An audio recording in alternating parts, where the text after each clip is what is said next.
How are you? So in the last lecture we studied about do verbs present, है ना? And replacement of your present form by do verbs in negative formation, है ना? ऐसा था कुछ? क्या था? do verbs ने जब आपकी प्रेजेंट फॉर्म को रिप्लेस किया था और आपके एक्शन वर्ड्स को कहाँ शिफ्ट होना पड़ा था बेटा? I will be writing directly, ठीक है? क्यों? चीजें डिस्कशन में आप पहले ही रख चुके हैं, okay? Without wasting any time let's cover up the lecture with a different stream. मैं सिर्फ स्टेटमेंट्स की बात कर रहा हूँ अभी तक आपसे, ठीक है बेटा? मतलब सीधा रहा कि जहां पर मैंने डू वर्ब्स को या प्रेजेंट फॉर्म को यूज करना सिखाया आपको, फाइनाइट वर्ब को सब्जेक्ट के साथ डायरेक्टली लगा के बेटा, जिससे आपने आदतें, प्रवृत्ति या आप बोल सकते हो बेटा प्राकृतिक परिवर्तन, कुछ ऐसी बातें मतलब कंसिडरेशन में रख के आपने उनको यूज करना है साथ में, है ना? नेगेटिव के टाइम डू डज को रिप्लेस करके वेयर इन को उठाना है।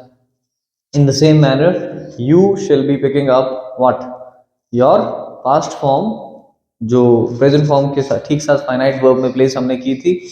तो यहाँ मैं अब पास्ट फॉर्म का डिस्कशन करने जा रहा हूँ बेटा। तो क्या करना है कि सेम चीजों को मैं यहाँ उतार रहा हूँ, फिर आप डिस्कस करना, ठीक है? फटाफट जरा ध्यान से देखिए।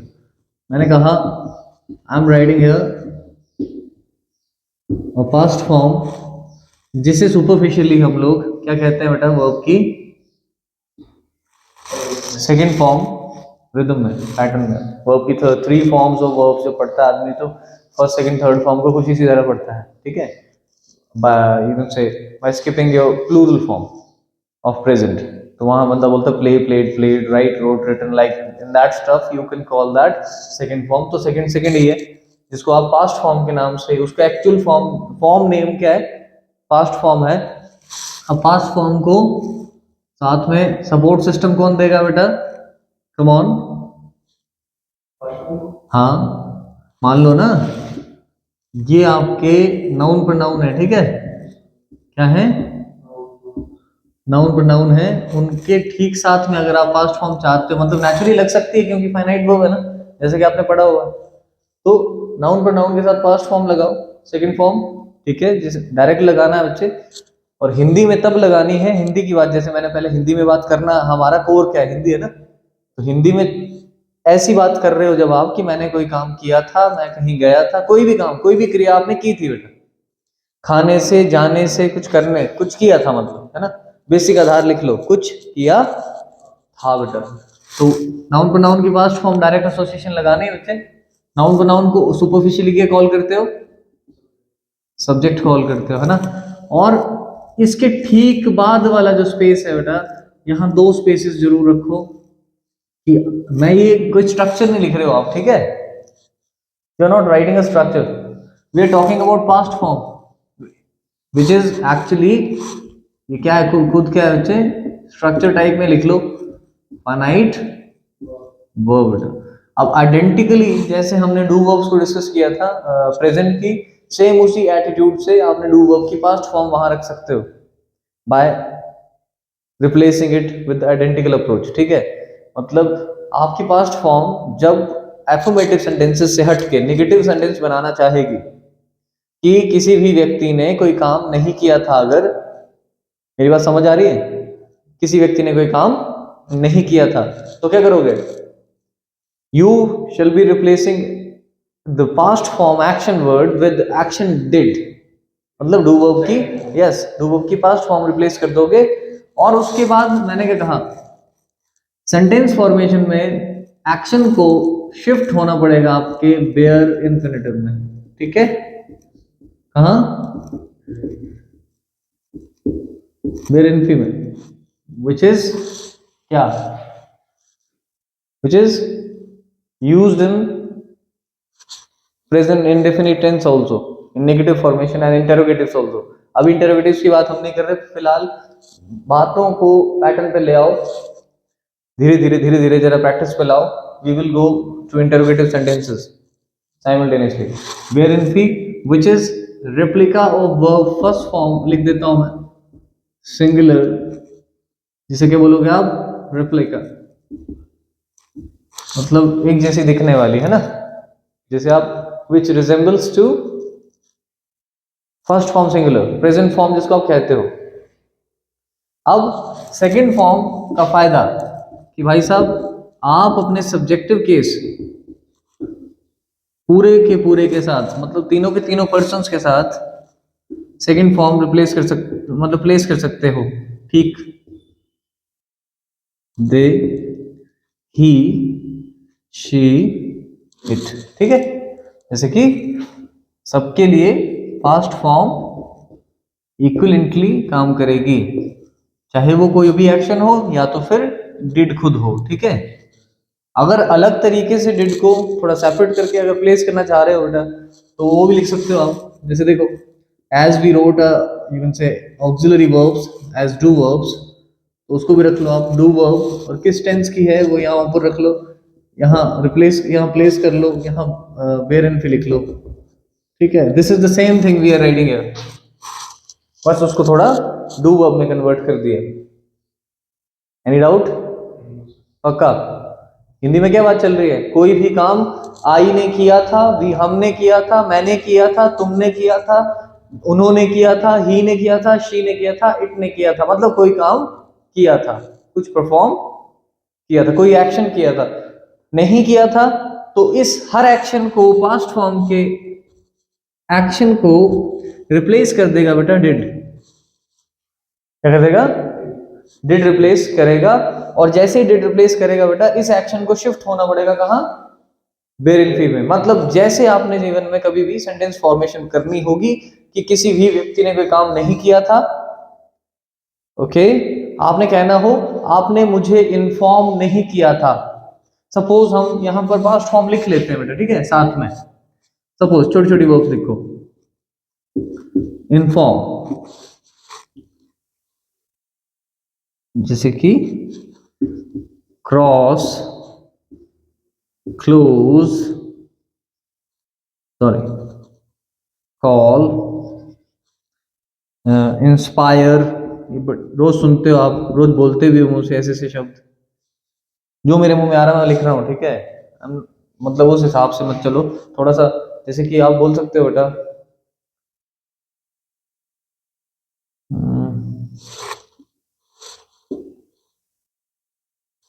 कॉल आ गया, ट्रेवल बेटा,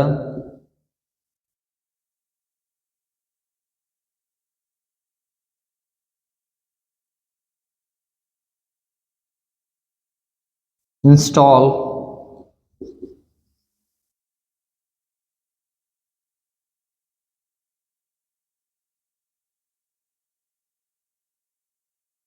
this is your, what is this? आप इस you can call it verb first form singular as well as, आप में और क्या बोल सकते हो? बेर इनफी बोल सकते हो। ठीक है, और मैं तो बोलता हूँ बेर इनफी बोलो। बेर इंफिनिटिव के साथ रख लो एक सेम वर्ब का पास्ट फॉर्म बेटा, क्या लिखनी? पता क्यों बेर इनफी क्यों बोल रहा हूं? जैसे आपने पास्ट फॉर्म को अगर रिप्लेस करना पड़ेगा दोबारा, आपको डिड लगा के इसको खत्म तो करना है ना, मतलब रिप्लेसमेंट कौन देगी? बेर इनफी देगी ना। तो इन्फॉर्म्ड जहां आपने डायरेक्टली लिखा होगा, देखना, जब आप डायरेक्ट एसोसिएशन करो तो किसकी कर रहे हो? इन्फॉर्म्ड की करोगे ना, किसी पर्सन के साथ लगा दो क्रॉस्ड, तो जब डिड नॉट कर दोगे ना, did not, I did not, we did not, you did not, बोलो I did not, we did not, you did not, they did not, he did not, she did not, it did not, इस pattern में बात करो। नहीं किया था, नहीं किया था, नहीं किया था, नहीं किया था, किसने नहीं किया था वो आगे लगा हुआ है, तो क्या नहीं किया था वो ये बताएगा, नॉट के ठीक बाद डिडंट। जैसे यहां शॉर्ट फॉर्म भी लिख लो, that is also beautiful thing to speak short form. Adverb of negation वो उसके ऊपर अच्छी बात की थी हमने, ठीक है, फिर बता देता हूं, not is placed after your helping verb, finite verb directly after the subject which is being placed बेटा, तो आप लगा सकते हो उसको ऑक्सिलरी वर्ब्स के बाद, तो उसी लिए। और ऑक्सिलरी वर्ब्स के साथ क्या बनाता है, मैंने क्या बोला था, शॉर्ट फॉर्म बनाकर, मतलब कंजंक्ट होकर, या कंजंक्ट बोल सकते हो, या तो आप जोड़ के, मतलब जुड़े हुए शॉर्ट फॉर्म्स तैयार करता है ना। तो शॉर्ट फॉर्म इस तरह डिडंट, डोंट, डजंट, इनको यूज कर लो बात करते करते। क्लोज का क्लोज्ड, ठीक है।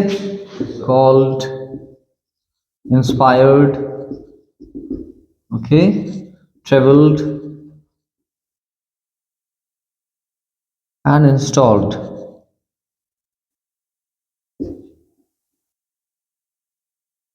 ऐसे। अब आपने क्या करना है, जब आपने कभी भी अफर्मेटिव मतलब पॉजिटिव सेंटेंस बनाना होगा, आपने क्या करना है, पास्ट फॉर्म को, ये देखो ऊपर लिखा ना, नाउन पर नाउन के ठीक बाद बोल देना। जैसे कि आपने कहना हो बेटा, जैसे यहाँ बनाओ, आई इन्फॉर्म्ड यू, बोलो मुझसे। तो क्या कहा मुझसे, आपने हिंदी में क्या कह रहे हो, मैंने आपको इन्फॉर्म किया था। I called you, I crossed the gate, okay, I closed the door. Closed बोलने के एक पैटर्न में बोलो, मतलब कोशिश करा करो हर वर्ब को उस तरह से बोलना, अच्छे से बोलना। I called, I called you. I inspired or you inspired me. Traveled, I traveled in the car. Okay. I installed the app. इस तरह से आप बोल सकते हो बेटा, मतलब बोल लिया। हर क्रिया को ऐसे रखना सीखो, रोज प्रैक्टिस करो। सेकंड फॉर्म को मतलब पास्ट फॉर्म को डायरेक्ट रखना सीखो, जिस जिस पर्सन के साथ सुटेबल बैठती है, जो जिस प्रकार का एक्शन। फिर जब आप लगा ले तो नेगेटिव सेंटेंस में क्या करना है, जैसे suppose I am writing some positive sentences, ठीक है, ये लिख रहा हूं।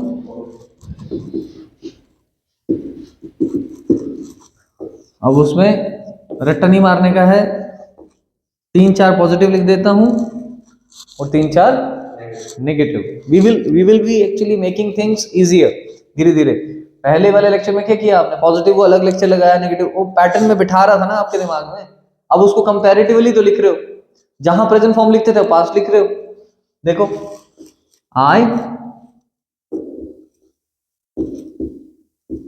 I informed you.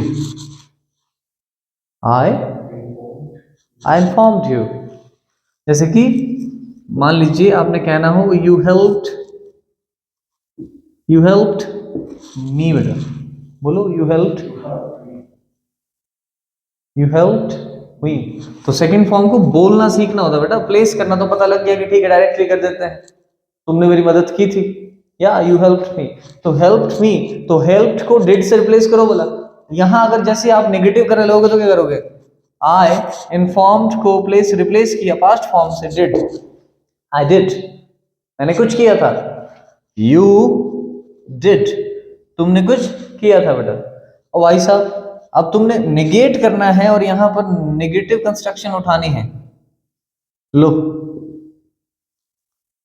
Negative sentences, ठीक है, बोलना सीखो और दोनों पे प्रैक्टिस करो भाई। कठिन मत बनाओ ना, इजी बनाने की कोशिश करो। यहाँ जहां आई इन्फॉर्म्ड लिखा है, आई के मामले में सारी वर्ब्स उठाओ, किताबों से उठाओ, सेकंड फॉर्म उठाओ, लगा दो, साफ करो, इजी बनाओ अपने लिए। प्रैक्टिस करो, किया था, मैंने किया था, मैंने कोई काम किया था, जिस मर्जी क्रिया को लगाओ वो तुमने किया था बस, ठीक है। तुमने कुछ किया था तो यू की जगह लगा दो, पर्सन को उठाओ, फर्स्ट सेकंड थर्ड पर्सन के साथ प्लेस करो बेटा, ओके।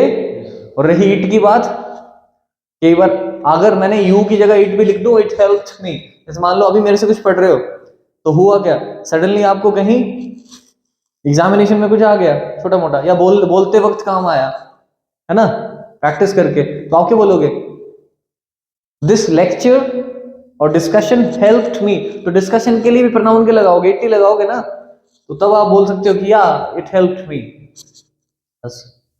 तो इट हेल्प्स भी हो सकता है, बड़ी बात नहीं बेटा। लेकिन असल में बातचीत, मैंने पहले भी कहा है, बातचीत is not about cramming the concepts,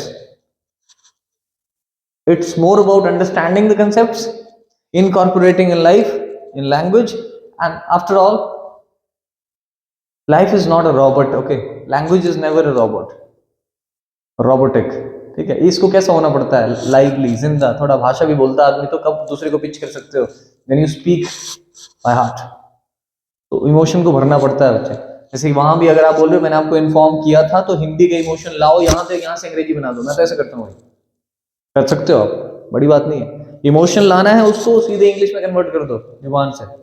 emotion आपके पास वही पड़ा होगा जो आपका कोर है, जिस इमोशन में आपने बातचीत को ज्यादा सुन रखा है, पढ़ रखा है ना, मूवीज जिस भाषा में देख रखी है जीवन में, है ना, जिस भाषा में लोगों से बातचीत कर रखी है, जिस भाषा को पढ़ाई कर रखी है बेटा, जिस भाषा में रोज उठते बैठते हो, तो काम हो जाएगा।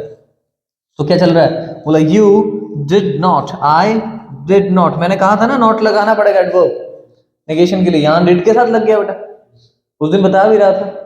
तो क्या बोल रहा है, आई did not, you did not. उसी तरह हर पर्सन को आप उठा सकते हो, जैसे कि we did not, or we suppose closed the door, we closed the door। यहां पर आप we did not लगाओगे,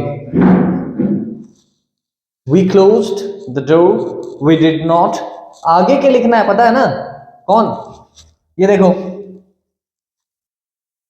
यहां बेयर इन्फिनेटिव ही लिखोगे, non finite verb out of the space of finite, this is the finite space, देखो ये bear Infy non finite, ये पता होना चाहिए आपको, non finite verb bare infinitive, तो कौन है, क्योंकि this is not responsible for making what any tense, है क्या रिस्पॉन्सिबल, नहीं है, ये सिर्फ एक्शन प्रोवाइड कर रहा है सेंटेंस को, लेकिन उसका टेंस कहां से देखा जाएगा, डिड से। अभी खड़े खड़े यहां से हम डू करते हैं बेटा, तो टेंस बदल जाएगा, बेयर इनफी का कोई टेंस नहीं होता, टेंस यहीं से बनेगा। आई डू नॉट कर दोगे तो प्रेजेंट टेंस, डिड नॉट कर दिया तो बेयर इनफी का टेंस पास्ट हो गया। That's why I tell you every day कि try to understand this non finite and finite concept, थोड़ा सा इजी हो जाएगा आपके लिए। तो क्या बोला, कहां है हेल्प्ड, पहला कौन है, इन्फॉर्म है, इन्फॉर्म्ड का ये रहा ना बेयर इनफी, बोलो नहीं भाई, डिड काम कर चुका है, फिर आप रट्टा थोड़ी मारना, या आई डिड नॉट इन्फॉर्म। अब इन्फॉर्म को इन्फॉर्म्ड करने का कोई लॉजिक नहीं रह जाता, ठीक है, तुम जिस पास्ट फॉर्म को ढूंढते हो ना पास्ट टेंस बनाने के लिए, वो लग चुकी होती है, ये वो फाइनाइट स्पेस में ही लगती है, इधर भी लग रही है, इधर भी लग रही है, देख लो, did did did did did did all the time, कुछ काम नहीं किया था, did did did did not did not did not. So I did not inform you. You did not help me. We did not close the door. ठीक है, समझ आई कि नहीं? तो इस तरह से आप चीजों को इजीली पैटर्न में बोल सकते हो, और प्रैक्टिस करना सबसे बड़ा काम भाई। मुझे नहीं लगता आपको समझ ना आया हो, इसमें कुछ समझने वाला मतलब रट्टा मारने या खास बड़ी प्रॉब्लमैटिक चीज कोई भी नहीं है। जिसने पिछले लेक्चर लगाए उसके लिए इजी है भाई, सच सिंपल सी बात, इजी बनाओ ना। अगर कोई टीचर आपसे चाहेगा इस छोटे से डिस्कशन के बाद, तो वो यही चाहेगा कि आप प्लीज क्या करें,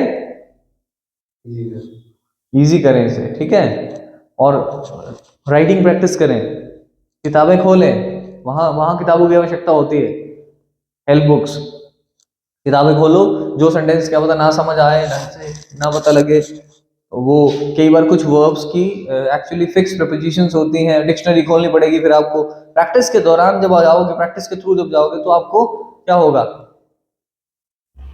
पढ़ाई का एक्चुअल जरूरत पता लगेगी कि मुझे, अच्छा वर्ड टू वर्ड जो चलने वाली होती है क्रियाएं, उनको तो चला लो, कुछ नहीं चल पाती। कई बार आप अपनी पुरानी प्रैक्टिस करना ही सबसे मेन कोर है। पुरानी बुक्स, पुरानी कॉपी प्रैक्टिस की खोलोगे, और अगर 8वीं 9वीं कॉपी प्रैक्टिस की खोलोगे, पहली और 8वीं 9वीं प्रैक्टिस की कॉपी इतनी करोगे, अगर प्रैक्टिस तभी काम बनेगा, आप कैसे नहीं बनेगा। बोलने की तो एक बोल कब ज्यादा अच्छा पाओगे, जब आपने प्रैक्टिस कर रखी है बार बार, ठीक है। किसी भी पैटर्न को अगर बार बार आपने प्रैक्टिस कर रखा है, तो फिर लोगों के बीच में बोलना आपके लिए कोई छोटी बात नहीं होगी, कोई बड़ी बात नहीं हो जाएगी, वो एक नॉर्मल बात हो जाएगी, ठीक है। और लेकिन जब भी लिखते हो तो अपने इमोशंस को मिक्स करके सोचते हुए बोला करो, है ना, और उसी टाइम लिखते वक्त भी उसी इमोशन को पोर आउट किया करो इंग्लिश में, तो वो धीरे धीरे धीरे फैल जाता है, दिमाग में रहता है, ये ऐसा जहर में फैलता ही है, कम नहीं होता। इंग्लिश एक ऐसी चीज है, ये एक बार आप ग्रहण कर रहे हो तो ये फैलेगी फैलेगी, अगर समझ आती जा रही है, और समझ आएगी, क्यों नहीं आएगी। This is past form placing directly positive sentences बेटा, और this is past form again, and it has no tense, please, non finite has no tense, it should be placed as it is, जैसे ये है, ठीक है, वैसे ही लगानी है, ठीक है, सारी की सारी। इसमें प्लीज ये इसे इसे इन्फॉर्म्ड करने की जरूरत नहीं होती है। लोग कई बार ना कुछ चीजें गलत कन्विक्ट कर लेते हैं उन्हें, तो वो नहीं करना ना, इजी रखो, दिमाग को क्लियर रखो कि आई डिड नॉट हो गया मतलब नहीं किया था, हो गया, क्या नहीं किया था उसको वेयर इन के रूप में लिख दो। छोटी छोटी चीजें हैं, please make it easy and I think you have understood. तो कोशिश करना, मैं थोड़ा लेक्चर को अपने आप प्रिसाइज करने की कोशिश कर रहा हूँ। प्रिसाइज क्या होता है? आपने पेपरों में प्रेसी सुना होगा, देखो प्रिसाइज बेटा, कंसाइज, कंसीजन, प्रिसीजन। प्रेसी की स्पेलिंग ये होती है, जिसे आप प्रेसी बोलते हैं ना, प्रेसी राइटिंग डिस्क्रिप्टिव एग्जाम्स में आती है। 1/3 करना होता है उसमें पूरे ऐसे, एक ऐसे आएगा, उसका 3 हिस्से, मतलब कैसे लिखने होते हैं वो ऐसे एक ट्रिक बताता हूँ आपको, अगर बता देते हैं ऐसे थोड़ी सी कि बेटा जब आपके पास एक पैराग्राफ आता है, आजकल तो बॉक्स समरी में कन्वर्ट कर दिया गया है इसको, लेकिन फिर भी अगर एक पैराग्राफ खाली आ जाए और you are being asked you know to write, you can say that your precis writing, तो प्रेसी राइटिंग को प्लीज कंफ्यूज ना हो, सीधा रखें, because this is kind of descriptive skill. कुछ नहीं होता है इसको, अगर आप लाइन अप करके लाइन टू लाइन उठा के, बच्चे क्या करते हैं कि इसी में से कुछ ना कुछ लाइनें मार्क करते हैं, उनको लगता है कि इसी में से लाइनें उठा के रखनी है, और लैंग्वेज को मास्टर होगा वो कभी इस बात को प्रेफर नहीं करेगा। क्यों पता है भाई साहब? जब आप कोई पैराग्राफ लिख रहे हो तो उसमें लैंग्वेज के टेंसेस का एक पैटर्न होता है, मतलब किसी भी राइटिंग का एक पैटर्न में चलती है ना राइटिंग, हौच पौच तो नहीं हो सकती। अब उस पैराग्राफ में क्या होता है कि उस पैराग्राफ में कुछ लाइनें किस टेंस में होती है, कुछ में कहाँ होती है, कुछ कहाँ की होती है, कुछ इन्फॉर्मेटिव से, बंदे इंपॉर्टेंट वही बात आ गई ना, वो हाईलाइटर वाला काम करना शुरू कर देते हैं वहां भी, तो अपनी लाइफ के क्रूशियल पॉइंट पे भी गलत करके आ जाते हैं वो लोग, इसीलिए फेल हो जाते हैं।